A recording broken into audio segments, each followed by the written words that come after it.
Hello বন্ধুরা, সবাইকে good morning.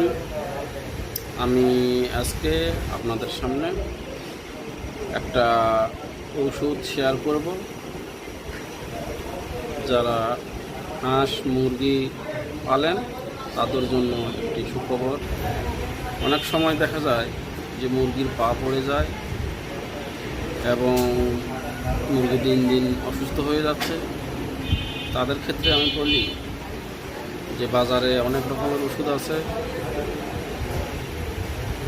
অনেক রকম কৃমির ওষুধ আছে। আপনারা কৃমিমুক্ত করবেন। তারপরে ভিটামিন আছে AIB।